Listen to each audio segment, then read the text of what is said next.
तुम्ही पाहत आहात MCN न्यूज मराठी। बुलढाणा उथानिक गुन्हे शाखेने शेगाव शहरात लागलेल्या एका मोठ्या घरफोडीचा छडा लावत 3 सराईत गुन्हेगारांना अटक केली आहे। या कारवाईत पोलिसांनी सोने, हुंदाई कार आणि मोबाईल असा एकूण 6,86,000 रुपयांचा मुद्देमाल हस्तगत केला असून अकोला जिल्ह्यातील 2 गुन्ह्यांची देखील उकल करण्यात आली आहे। 8 फेब्रुवारी 2026 रोजी शेगाव येथील माऊलीनगर भागात राहणारे धीरज कुमार रामपाल सिंग यांच्या घरात अज्ञात चोरट्यांनी कडिकोंडा तोडून प्रवेश केला होता। चोरट्यांनी घरातून सोन्याचे दागिने आणि हुंदाई कार लंपास केली होती। या प्रकरणी शेगाव शहर पोलीस ठाण्यात गुन्हा दाखल करण्यात आला होता। बुलढाणा जिल्हा पोलीस अधीक्षक निलेश तांबे यांनी या गुन्ह्याचा समांतर तपासाचे आदेश स्थानिक गुन्हे शाखेला दिले होते।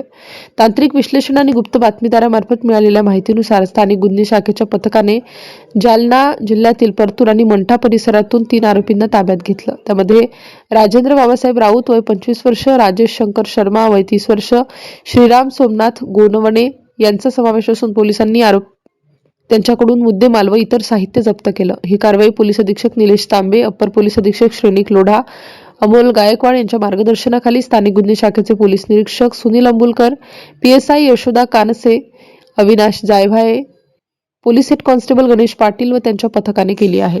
MCN न्यूज मराठी करिता शेगाववरून रवी शेगोकार।